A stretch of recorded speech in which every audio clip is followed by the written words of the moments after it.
Hey YouTube, welcome to another video. In this one we'll be going over using particle simulation, especially the Boid brain, to create a flock of birds. We'll be going over how to set up the rules, how to import and animate our bird model and get it to look nice. So I hope you enjoyed this video. I hope you will learn something from it, and if you did, then please subscribe, leave a like and comment down below. Also, I want to point out that all project files for this video are available on my Gumroad page for just $2.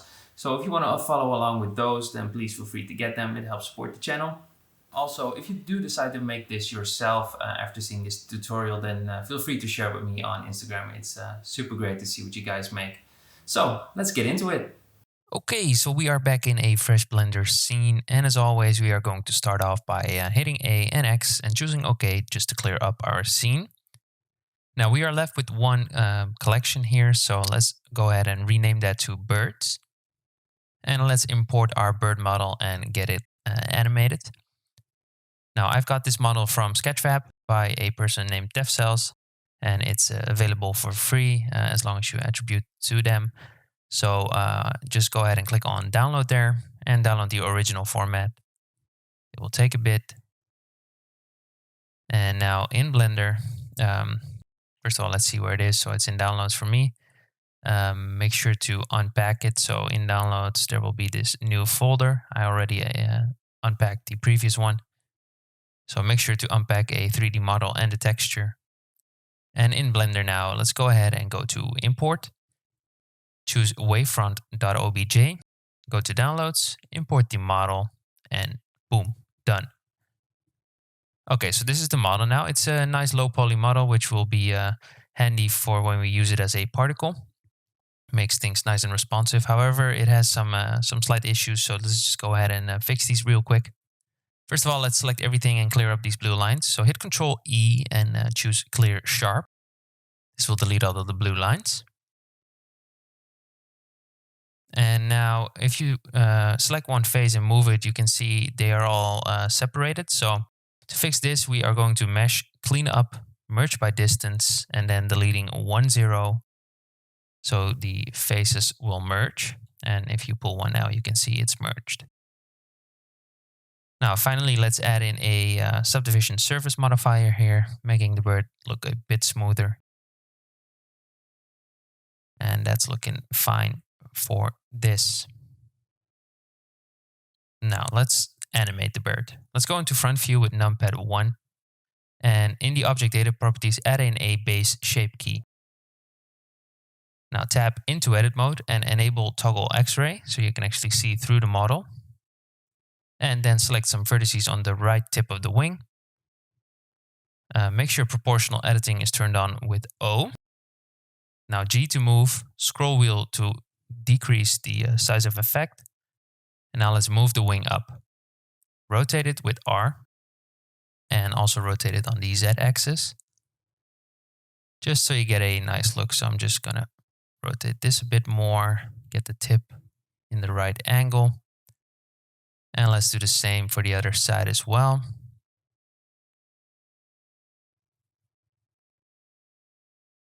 Something like this. And that'll do. All right, so this is our base shape. Also, let's just lift up the tail. So on the right view there with the numpad 3. And now let's pull up the tail a bit and rotate it as well. Okay, so this is our base bird shape.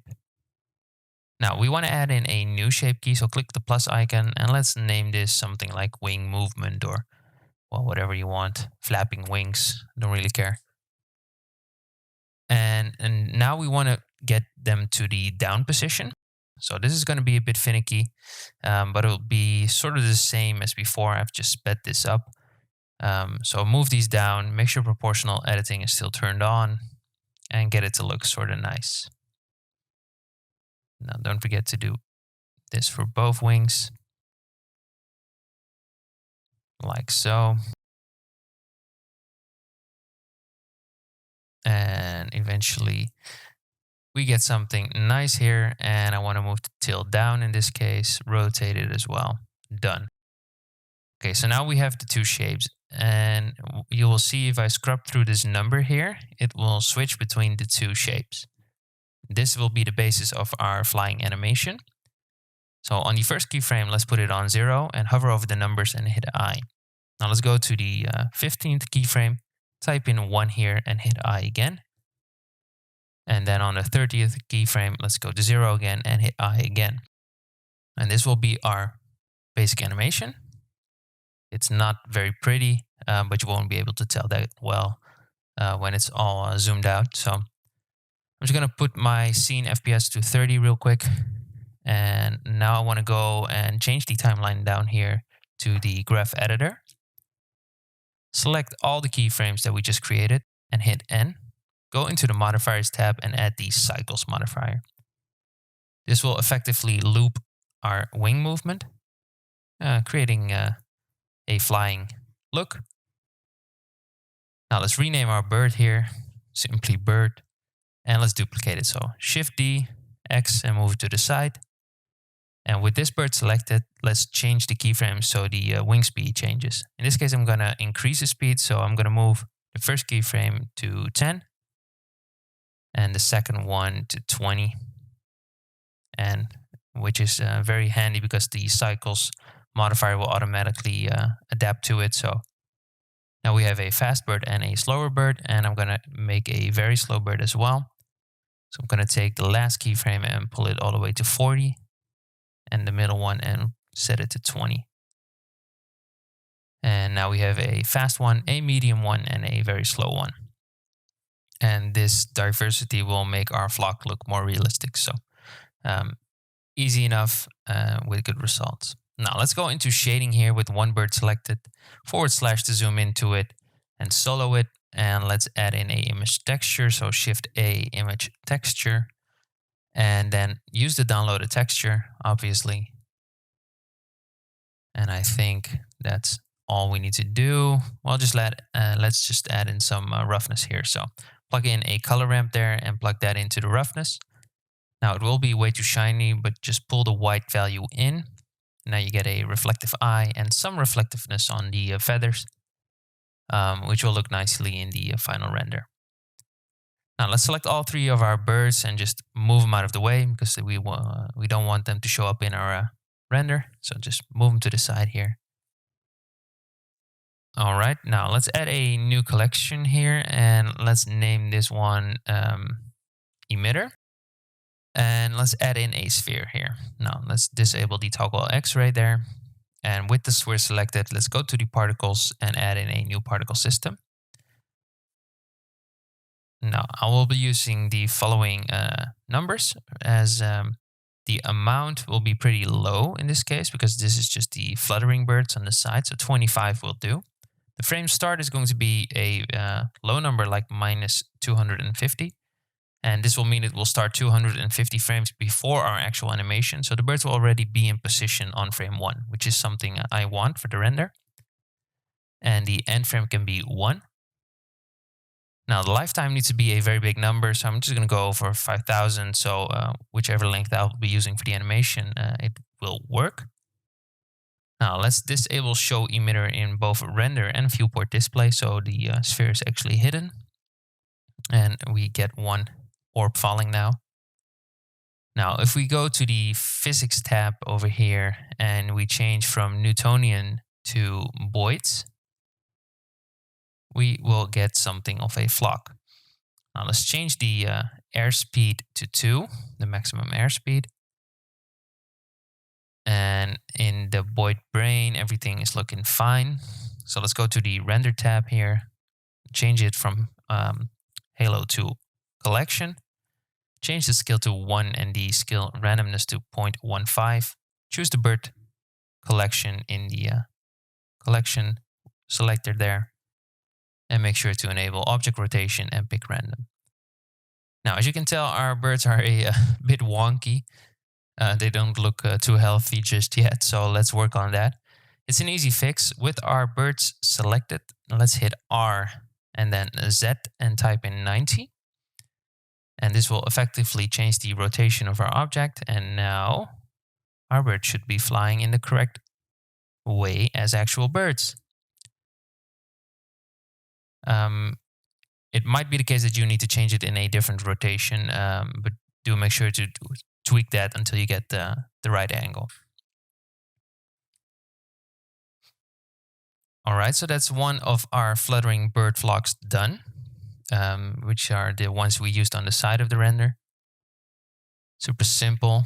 Now let's add in a camera and start setting up our scene.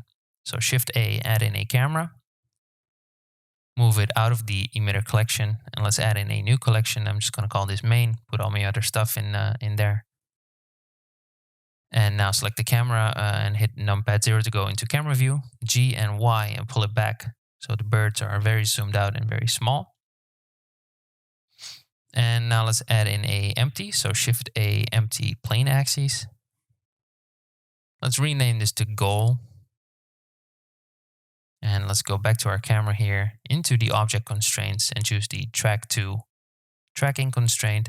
Track it to the plane empty and set the influence to a 0.6. And now if we move the empty, our camera will follow along, albeit not one-on-one, but slightly less influenced by the movement, which gives a very natural and subtle look to the movement of our camera.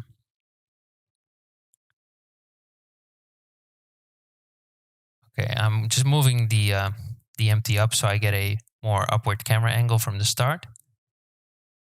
And now let's duplicate our fluttering birds with Shift D and put one on the bottom left and one on the top right there. And now let's play this back. Let's animate our empty.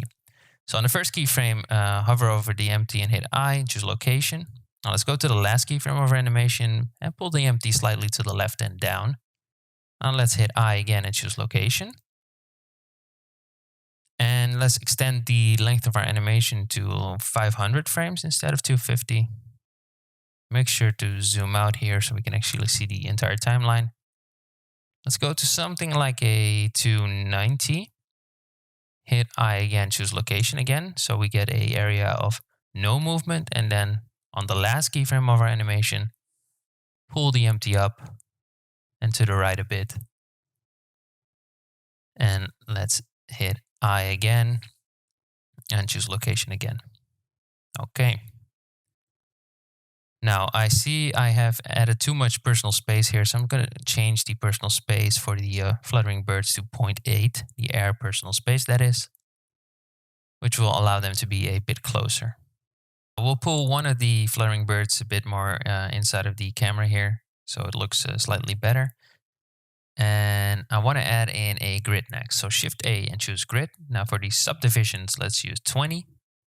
And let's rotate it. So hit R, Y 90 and G and X and pull it to the side. Now make sure it's out of our camera view. And I think it's a bit too far away. So I'm just going to pull it back in a bit. And yeah, okay, that looks good. So it never enters the camera view there. Now let's add a particle system to the grid as well. Set the number to 250. Let's set the frame start to -30, frame end to 1, and lifetime to 5000 here as well. Let's change the physics from Newtonian to Boids again. Set the max airspeed to 2. The personal space can go down to something like a 0.25 for starters. Let's tweak that later on maybe. And now for the render, let's set it to collection again, scale of 1, scale randomness of 0.15. And disable show emitter for both render and viewport display. Enable the pick random and object rotation and choose the birds collection again. Okay, so now we get a random flock of birds, just a big one. And that's fine, but we want them to go towards the goal. So let's work on that. Add in a few new rules in the Boid brain. So hit the plus icon and choose follow leader. And nothing will really change for now because they need a goal to fly to. So let's go ahead and add in one more rule here. Plus and choose goal. Now, obviously, let's move it up. So we get separate follow leader goal flock. And in the goal, choose the object of goal, of course. And now you'll see one of the birds starts flying towards the goal. The rest will follow along and they will flock around the goal there. and the goal will move and the birds will slightly follow it as well. Now I will change the rule of fuzziness to 1 because I think it's a more organic look in this case. Yeah, I like that. Okay, finally, let's change one last thing, and that's in the miscellaneous tab here. And we want to change the banking to 2, which will allow the birds to make sharper turns. And in this case, when they are a fast-moving flock of birds, I think that makes it look more realistic. So I cranked it up to 2. Okay, cool. So we got all of our birds done. And let's start making things look pretty. Now I'm going to change the render engine to cycles because I think the looks are better in this case. However, this will work perfectly fine in Eevee, but I decided to use cycles. I will be using GPU compute, enable adaptive sampling, change the viewport samples up, enable optics denoising on both render and viewport, go into performance and change the tile size to 256, which is best for my computer. And finally, I'm going into color management here and changing the look to medium high contrast. Now, if we go into rendered view and we go somewhere halfway our timeline, everything will look very bland and gray. And that's because we need an HDRI. So let's go to the world settings here and click on the yellow dot there and choose an environment texture. Now everything will be pretty in pink. And that's because we need an HDRI. Now I've got one here and it's called Kloppenheim 06 and it's from HDRI Haven. It's completely free. It's super useful. So go over there. I put the link in the description and make sure to download one of the versions. I used 4K, I believe.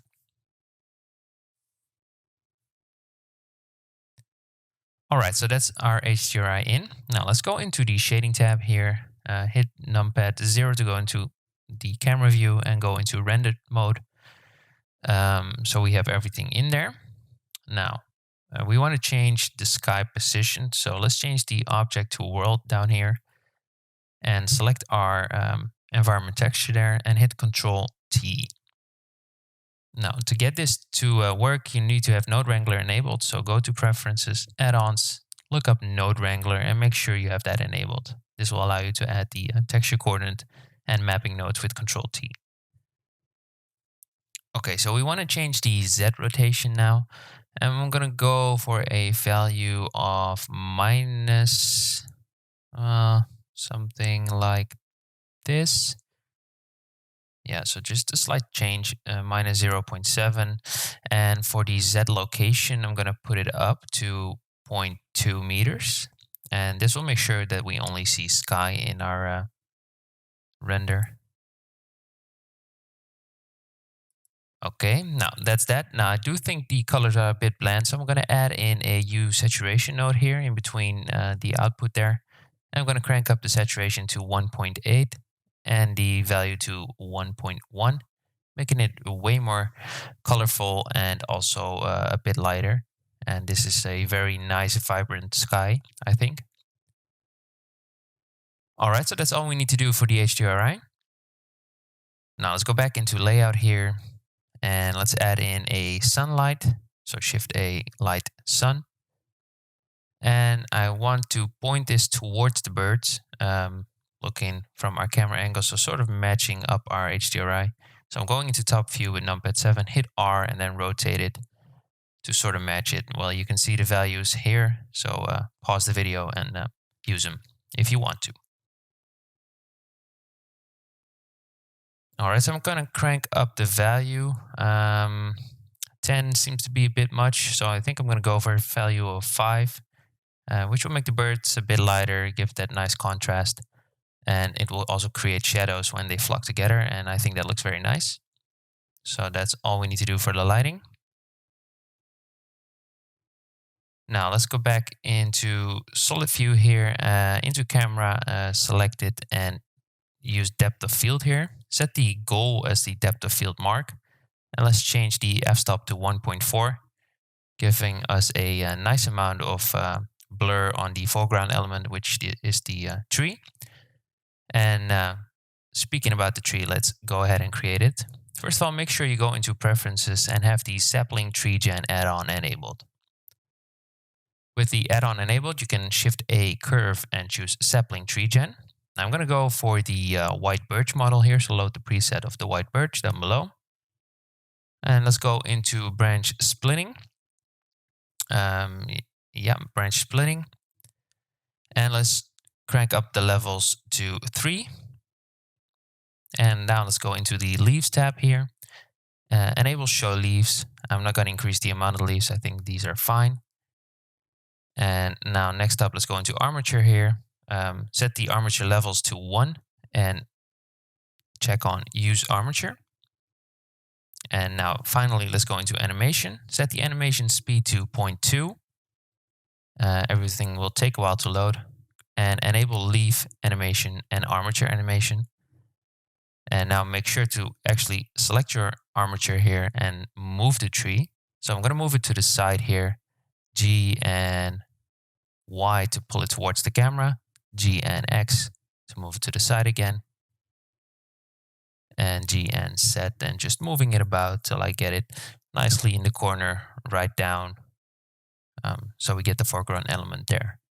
Yeah, so now we have a foreground element, a background element, which is the fluttering birds, and our main focus, the flock of birds.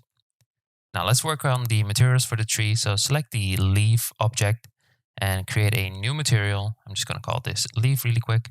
And we're going to be using a material I created before. I will put the link in the description. But let's go through the process really quick here. So I'm going to add in a image texture and plug it into the base color. Hit Ctrl T, like I said before, make sure you have Node Wrangler for that. And add in another image texture and plug it into the alpha there. Now for the alpha, I'm going to open up this leaf material alpha. Don't worry, I will put both of these images in the description so you can use them.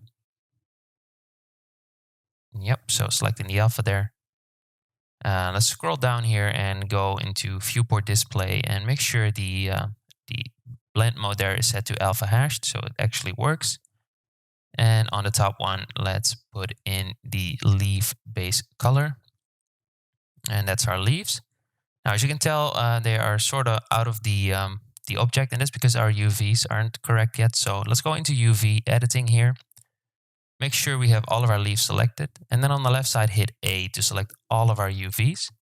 Hit S and X and scale it up so our entire leaf fits within the faces.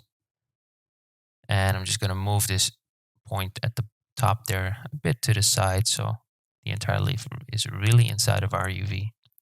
And now if we go back into shading, you can see the leaf is perfectly within our UV here, and it's looking very nice. Now let's go to the branches and do the same here, but with a different material. So I'm going to add in the material. I'm going to call it bark. Add in an image texture again. Plug it into the base color. Control T. Open it up. Again, I will put the link in the description for this material. It's from Texture Haven, so it's free as well. And now I'm going to plug in the diffuse here. So that's just the color. Move this to the side a bit. Duplicate this and duplicate it again. Plug the mapping nodes in there. And then open up the roughness on this one. Plug it into the roughness. And on this one, I'm going to use the bump. So the normal or bump. Yep, bump. There it is. So open up that one. And now let's add in a bump node. So Shift A and look up bump. Plug in the color to height there. Normal to normal. And let's decrease the strength to something like a 0.2. Yeah, okay, that's fine. And that's all we need to do for shading our tree. You won't be able to tell that well anyways because it's all blurred. But it will give a more realistic look if we do this. Okay, so now we go into render view. I think everything is set up nicely. I'm just going to disable the overlays here so you can actually see it. So our shading for the tree is done. Birds are done. And let's go in our render setup. So I have full HD here, 30 FPS. Now, I will be rendering this as a PNG sequence because I'm using cycles. However, if you are using Eevee, I will show you what to use. So for Eevee, make sure you have the file format FFmpeg video. Go into encoding and change the container type to MP4. And the output quality you want on perceptually lossless. This should enable the best results. However, because I'm rendering in cycles and I want to re-enable the render later on if I need to pause it somehow, I'm going to use a PNG sequence and later on merge it into a video. And that's all we need to do. And I think we are ready to go into render and hit render animation. So this is the end result, and let's hit render animation. All right, so this is the end result. I hope you enjoyed this video. I hope you learned something from it. And if you did, then please leave a like, subscribe, and comment down below. I want to point out that the files for this video are available on my Gumroad for just $2 if you want to follow along with that. Also, if you decide to make this yourself, then please share with me on Instagram or YouTube or any other social media. It's always great to see what you guys make. So yeah, thanks for watching. See you in the next one.